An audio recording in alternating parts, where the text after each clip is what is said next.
Good morning and welcome to another edition of On the Whistle. Unfortunately, it feels a little bit like Groundhog Day at the moment. We've got another Sunderland defeat to talk about, their fifth in a row to end the regular championship campaign, this time 1-0 against QPR.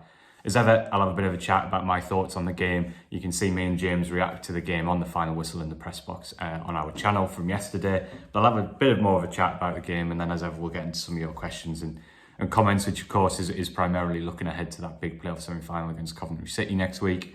How are we all feeling about that game? I'm not sure. Maybe you're like me, you're starting to feel pretty nervous and wary about that game, given how Sunderland are playing. But yeah, we'll get into that a little bit later. In terms of the game itself, I thought there are actually quite a lot of similarities with the Blackburn Rovers game, in terms of obviously more worrying because Sunderland picked a much stronger team yesterday, pretty much the team that will play, I think, on Friday night at Coventry. But I thought to begin with, there was actually an intensity about Sunderland's play. It looked to me like there was a desire to press, to move the ball quickly, to try and pin QPR back. And then, of course, what happens is Sunderland concede a really sloppy goal, which leaves them with a mountain to climb because QPR go from a position where I think they were quite relatively open, they were quite attacking, maybe leaving some space for Sunderland, maybe giving some opportunities, to having a lead that they can then defend. And then we fall back into that familiar pattern that we know Sunderland struggle to deal with so much, where QPR sit in a low block, they defend their box really well, they take time out of the game, and they did it really effectively because unfortunately and worryingly at the moment, Sunderland just don't seem to have the tools to break down a deep line defence. But I think that there's a couple of things to say here. One is obviously another sloppy goal.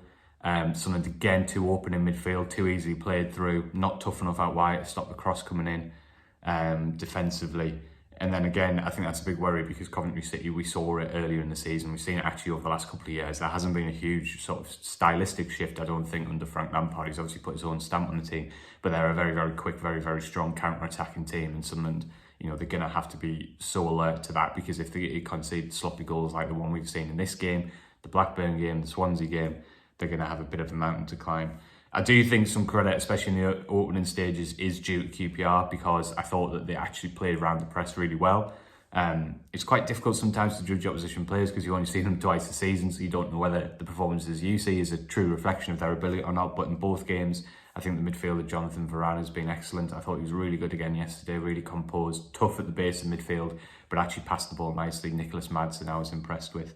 And credit where it's due as well. When Jimmy Dunn was on loan at Sunderland, I probably wouldn't have seen him as a right back at championship level at that time.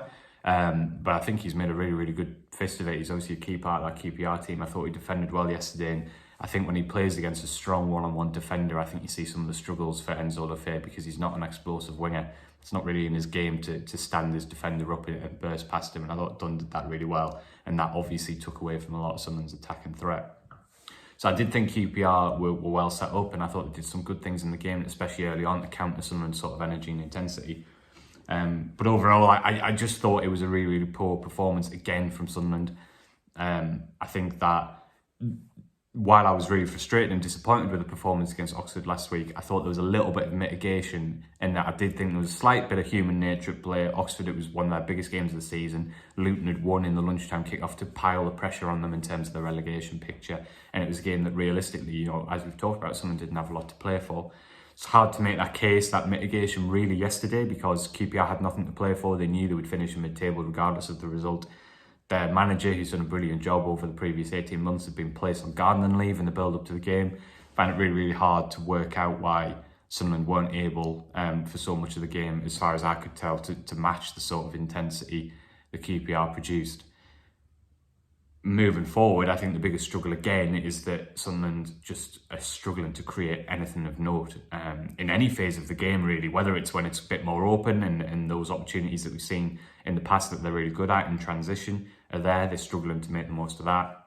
What they're certainly struggling to do is to make the most of the possession that they have. I thought yet again it was way too easy for QPR to defend their box yesterday. Yet again, we know Sunderland aren't the biggest and most physical side. Set pieces are never going to be a huge strength. But there's so many corners yesterday that just yielded nothing. I think that's a big problem. Maybe the slight consolation we can take is the Coventry game is going to look very different. I think Coventry, especially at the Rico, will have a really front-footed style and will look to attack. It's probably not going to be a game where Sunderland have 65% of the possession, you know, and they're getting loads and loads of corners from that. So maybe that particular concern isn't going to be a huge worry going into the first leg. It could be in the second leg, of course, if Sunderland are chasing the game. So it's a big worry for me. I think, speaking more generally about the situation, I think that I completely understood Régis Lebris's decision to rest and rotate. I thought the Coventry game actually, before the international break, showed this kind of state that the squad had got into in terms of fatigue. I think you could see the signs of burnout in a lot of players.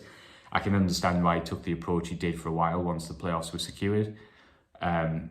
It was tough for fans to watch that, but I think I understood, what he was trying to do.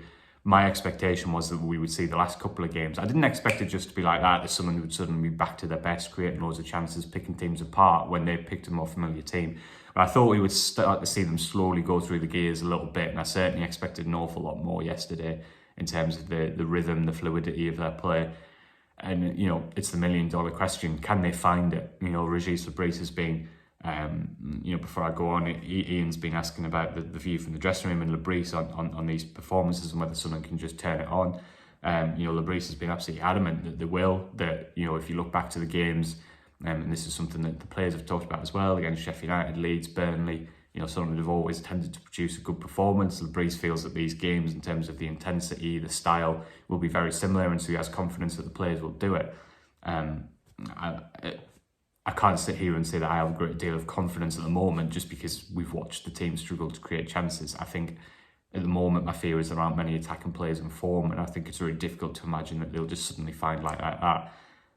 I really hope that this time next week you're all flooding the YouTube comments saying you were completely wrong because Sunderland have played brilliantly. What do you know about football? I really hope that's the case, but I am worried at the moment about the general situation. With a caveat that I think it's natural the intensity and probably the performance level will go up when the playoff games come round. I think that's obvious. I think Coventry City are really strong opponents. So let's get into some of your questions and talking points, see what you're saying, have a bit of a chat. First of all, Disjointed47 asks, will the playoffs only be shown on Sky? Will the games be available on the club website? Not sure off the top of my head. I'm pretty sure they'll only be on Sky, but there will be. We will be looking into that in the next few days. I think it'll just be on Sky, but we'll do an article on the Sunderland website. So keep an eye on that in the next few days. I'll check that out for you. Michael says 5 hour last 6 without scoring is concerning, but why isn't more being made of the fact we're conceding poor goals recently? Sick of this being ignored. We're not conceding loads of good chances, but is it not as concerning the last few that have been created are resulting in goals against us? I think you're fair to point that out, Michael, definitely, because I'm talking more about the attacking issues, which are definitely a big concern. You are right in what you're saying. It is bizarre at the moment that the opposition is just scoring pretty much with their first attack and their first shot.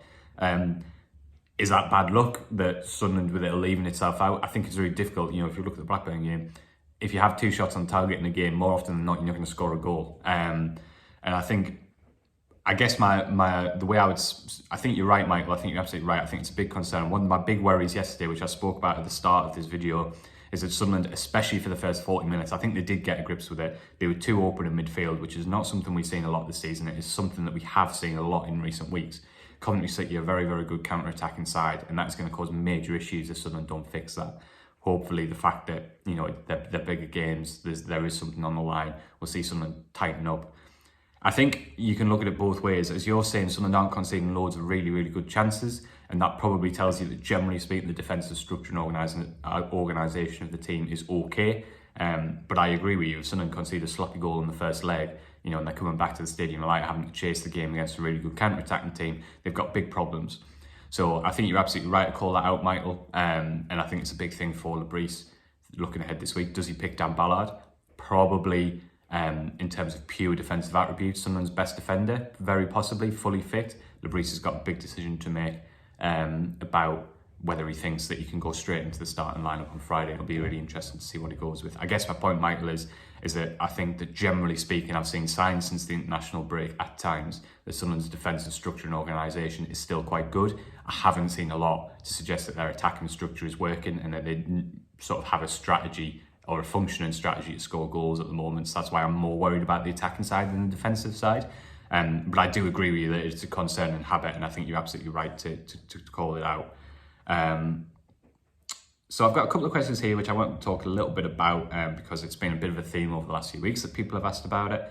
Anthony says, how much are we still suffering from Mike Dodds not being there to help RLB? Tom Shiney says, another defeat and an almost identical goal to so many previous games. Teams have definitely targeted our weaknesses from crosses and we haven't scored a goal in the second half of 9 games. Has Regis lost his way since Dodds' departure? So I think this is a really interesting question, and I'll sort of say from the start, it's an almost impossible one to answer definitively. Not in the dressing room, not around it all the time. Really hard to pick up on that. But I think I can maybe give a little bit of insight and give my opinion on it. So I think that Mike Dodds is very probably being missed by some of the players, in the sense that Mike Dodds over a long period of time built up really, really strong relationships with a lot of these players in the dressing room. Not just the younger players either, to be honest. A lot of the senior players he had really, really close ties with. And I do wonder if that sort of more human touch, if you like, that closeness that he has, that ability that maybe he would have had to pick up on the players' moods, how they're feeling, maybe where they need some support or whatever. I think it's natural that would be missed. I think Mike Dodds leaving will definitely have left a little bit of a gap in the coaching staff, if that makes sense, because just purely from the fact that he was there for such a long time and he'd been through a lot with those players, he built up those relationships. So my feeling is it's probably a little bit of a factor. I'm not convinced that there has been a tactical shift because Mike Dodds has left the coaching staff, if that makes sense. I actually think that Sunderland have a coaching setup. I think Mike Dodds is quite aligned in the way he sees the game with Lebris and the other coaching staff. I think if you think back to the way that Sunderland were quite often set up towards the end of last season, under Mike Dodds, defensively, apart from 1 or 2 major exceptions, don't get me wrong, like the Blackburn game, and we saw it in his previous interim stints, for example, when we beat Leeds and West Brom, the defensive strategy, the organisation and the structure of the team was always pretty good. There were days when, for whatever reason, the players didn't turn up and someone got picked off, but generally speaking, I don't think there was any ever major doubts about Mike Dodds' ability to set the team up defensively. I think that the issues that Sunderland were having more often than not towards the end of last season was in the final third, and that's something that's continued. So I'm not sure that tactically, that there's been a shift since Mike Dodds left. I think it's what we're seeing is really a continuation of some of the issues that Sunderland have had for really the best part of 18 months since Tony Mowbray left. For me, there's a bit of a question about how the level really consistently of Sunderland's attack and play since that point, to be quite honest. Apart from that burst at the start of this season when Sunderland looked a really, really good counter-attacking team. So yeah, hopefully, it's one of those things that you can't give a definitive answer on from an outside point of view. But yeah, my feeling is that Mike Dodds probably is a miss. And it's well known what a good coach he was, how close he was with the players. But I don't think it's anything to do with the tempo and the tactics of the team. To be honest, I think this is the preferred. Generally speaking, I think there was a lot of alignment on that behind the scenes. David said, is this just a master plan to make sure we don't suffer any more injuries and we will have the strongest squad available? I can understand to a point, but I'm not sure you can just turn it on. And then on a similar note, Peter says, 5 games without a win. Do these games still not matter, or are they a bad sign of what is to come? I'm not sure if I should rightly be angry about losing or just not care, because we've been told for weeks it's all part of the grand plan. It's the $1 million question. I think, to be honest, David, Peter, I would have been quite relaxed up until about a fortnight ago, because I do think it was the right thing to do. Sunderland, we saw in those Luton games a couple of years ago, Sunderland need as close as they can to a fully fit squad. They don't have loads of players in each position. They need the core of that team to be ready. I think that they should be fresh and fit and firing for those games, those Coventry games, and I think that's a massive step forward from where we were 2 years ago. But I am worried that I find it hard to believe at the moment that the attack and play that we saw earlier in the season is just going to come back. Hopefully the fact that the intensity of the games is so much higher will mean that Sunderland are much better in duels, that they're much better in their pressing, and that obviously creates better opportunities for them to counter, for them to create opportunities to put pressure on Coventry. That's what we have to hope. I can't sit here and say that I'm completely confident about it at the moment, just because, like you guys, I've been watching this level of performance for a few weeks and it makes you nervous. So I think it's a $1 million question, really. Ian says, also, some fans are starting to turn on RLB with the recent run, which with recent form and performances can be understandable to an extent. What's your view? Should we lose and not improve in the semis? Do you think he could be under pressure? Should he be after a 4th place finish? Well, I think the first thing to say is that I think there will obviously be big questions asked if Sunderland deliver this level of performance in the playoff semi-finals. The one thing I would say on that is I don't think this is purely a RLBs strategy. And one of the things he said on a couple of times is that everyone behind the scenes is aligned on what he's done. So there's clearly been a discussion had at club level about how he approaches these games. And it's clear that there's sort of a synergy in terms of with the sporting director and I presume with the ownership as well about how they would approach this going into the semi-final. So it's not purely his decision. In terms of what I think about RLB, I think up until this point, I think he's done an 8.5 out of 10 job. Like, I think he has been excellent. And I don't really see how anyone could argue otherwise in terms of, let's be real about it. Let's be honest about the state that this division is in because of parachute payments. You would have needed 101 points to win automatic promotion this season to get past Leeds and Burnley. That is really, really tough for a team without parachute payments to do. And I think that's a really, really harsh level to set any manager outside of the teams coming down from the Premier League against. Régis de Vries has finished top of the rest of the league, if you like, and that's a fantastic achievement. I thought he did an outstanding job in the first half of the season. He was ruthless. He did really well when he came in to focus on a small group of players who believed he could deliver to get his style across, produced brilliant results. I think he's shown some outstanding qualities. I think that there are some major concerns about the trajectory of the team over the last 6 months because I do believe that they've got worse. And that's not just purely the last few games where it's rest and rotation. I think we have seen the attack and play really, really slow down. And we haven't seen a huge amount of variety in their performances, and that is something that concerns me going into the future. So I think it kind of, the one thing I would say about that is that I think in retrospect, while Le Fay was a really good, ambitious signing, January didn't deliver what was required. I don't want to go too much into a sort of a post-mortem, if you like, because someone could still win the playoffs, but I'm just trying to give you an honest assessment of my feelings on the matter. I don't think he was given a huge amount of support in January. I think you look back at it now, clearly the Jadon Dan's signing has not worked out at all, and that bit of extra energy would have been massive. You look back at it now, I think it's fairly clear some cover at wing and a fullback would have been massive because of the injuries we've had in those positions, and I think you could have seen that coming as well. So I think it's really complex, Ian. I do think there'll be a lot of understandable concern if Sunderland don't turn up in these two games because that'll suggest that the strategy has really, really backfired.